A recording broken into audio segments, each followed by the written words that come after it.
Let's review Pesachim Daf Details. We have two braysos that require an explanation. The first brayso, which we learned yesterday, makes a distinction between all other karbanos and the Korban Pesach. All other karbanos cannot be sold, but the Korban Pesach can be sold.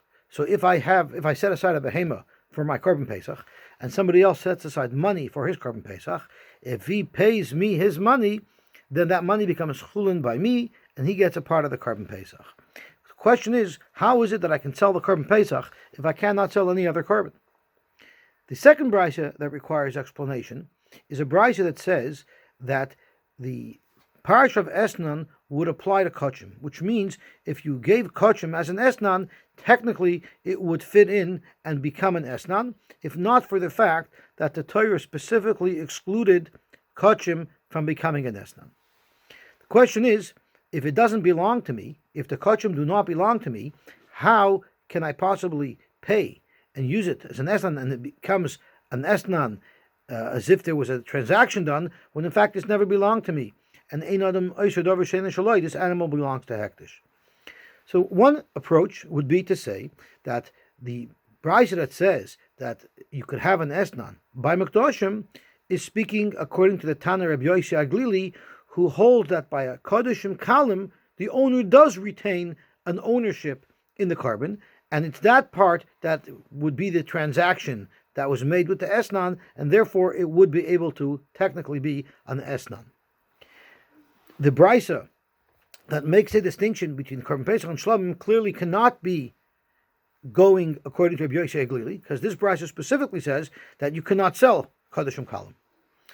So therefore, if the brayso holds that you cannot sell Kodeshim Kalim and Kachim are completely belonging to Hektish, how could you sell the Korban Pesach? So Abaye wanted to say that Rebbe, who holds in fact that you could sell your Korban Pesach and you could use the money for anything you want, Rebbe would explain the Korban Pesach that even though the Korban Pesach is completely kodesh, just like any other korban that I cannot sell, but when a person sets aside money to buy the Korban Pesach, he doesn't really make the money kodesh. The money remains chulin by him, and he's just giving me a gift, a free gift of chulin money. And in lieu of that, I'm allowing him to participate in my Korban Pesach. But it's not really a monetary transaction that are linked to each other. I'm buying something from you, I'm buying A by giving you B. Absolutely not.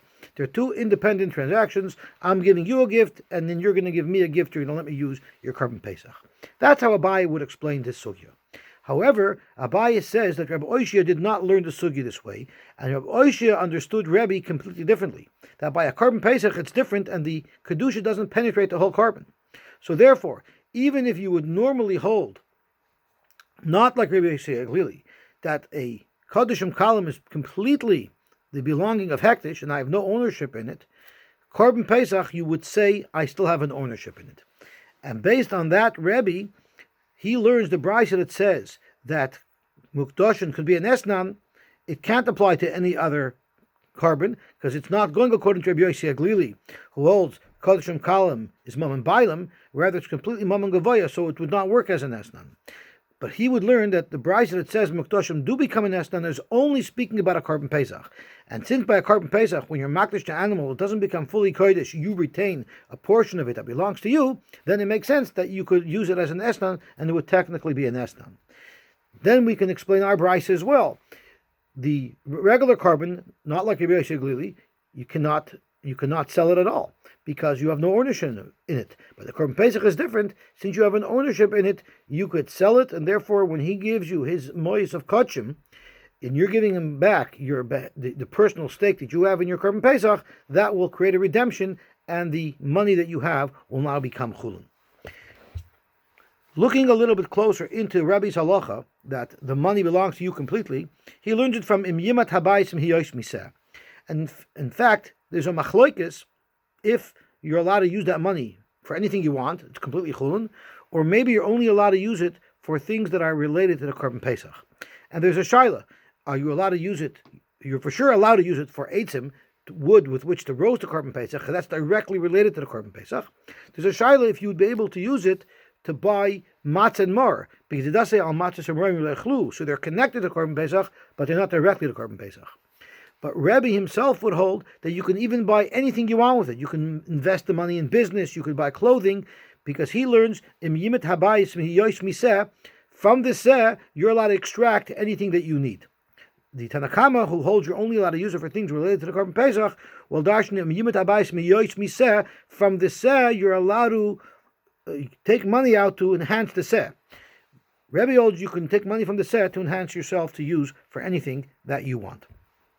The next Mishnah talks about Azov. Azov, who only saw 2 re'iyos, which means he counts Shiva Nekim, goes to the mikvah, and at night he's tahar, that Azov would be able to participate in the Korban Pesach if Erev Pesach was his 7th day. Although during the day he's tamei, once he goes to the mikveh, and at night he has Erev Shemesh, at night comes, he's allowed to eat the Korban Pesach. However, if Azov saw 3 re'iyos, which would require that on the 8th day he brings a carbon, if Erev Pesach was on the 7th day, he would not be able to participate in the Korban Pesach because he's not royu to eat the Korban Pesach tonight, only tomorrow night. The Mishnah says the same thing regarding Azova. Asher me'esh yoim keneged yoim, who will be able to toivel and eat tonight, would be included in the Korban Pesach, but if she has a chiyuv to bring a carbon, then she would not be able to participate in the Korban Pesach on her 7th day, only on her 8th day. Rabbi Yehuda Amarav said that at full yom, someone who toiveled already and he's just waiting for nightfall to be able to eat kachim, he could participate in the Korban Pesach. And the same thing would be with a Mechusar Kippurim. Someone who needs to bring karbonos today, even though they didn't bring the carbon yet, they can participate in the Korban Pesach as long as they bring their karbonos before the end of the day, so that they can participate in eating the Korban Pesach as well tonight. But what about Tomei Sheretz? Someone who's Tomei Sheretz, he hasn't toiveled yet, but he can easily toivel and become eligible to eat the Korban Pesach tonight. We have a machlokes between Rav and Ula. Rav holds you would not be able to participate in the Korban Pesach. Ula says you would be able to participate. So the Gemara wants to know, if you hold that you cannot participate, if you're Tomei Sheretz, what's the difference between that and, for instance, the Tful Yoim that's discussed in the Brisa, where everybody agrees you'd be able to participate, or even Azov, where everybody holds on the 7th day you can participate. So the Gemara says that since a Tomei Sheretz has to still toivel, he's missing something that he has to do. Such a person midaraisa would not be able to participate in the Korban Pesach, because the pasuk that talks about the people who couldn't do the Pesach Rishon says Ishish ki tamei lo nefesh, and we know from Rabbi Yitzchak that meant it was the 7th day. It was referring to the 7th day, which means that today is the last day they're tamei, they just need a zrika. Nevertheless, even though they could have their zrika today and they would be able to participate tonight in the Korban Pesach, they were still pushed off the Pesach Sheni. So too, someone who's Tomei Sheretz, who still needs the tefillah in order to be able to participate, he would not be able to participate in the Korban Pesach, according to Rav. However, if it's a Mechusar Kippurim, where we also need something to happen and we need the karbanos to be brought, that wouldn't be ma'akev, because the kohanim for sure will bring those karbanos, or someone who already toiveled and he's just waiting for nightfall, that comes by itself, and that would not prevent somebody from participating in the Korban Pesach. The Gemara then discusses a nida. A nida, for 7 days she's tamei. She doesn't have to count Shiva Nekiyim, midaraisa, and midaraisa she toivels the night after the 7th, which would mean the evening of the 8th. What would happen if Anida, her 7th day, was Erev Pesach?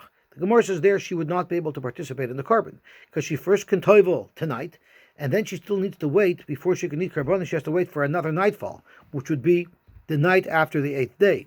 So if she's on her 7th day, she would not be able to participate in the Korban Pesach, because she couldn't eat until tomorrow night. But if she's on her 8th day, then she would be able to participate in the Korban Pesach tonight.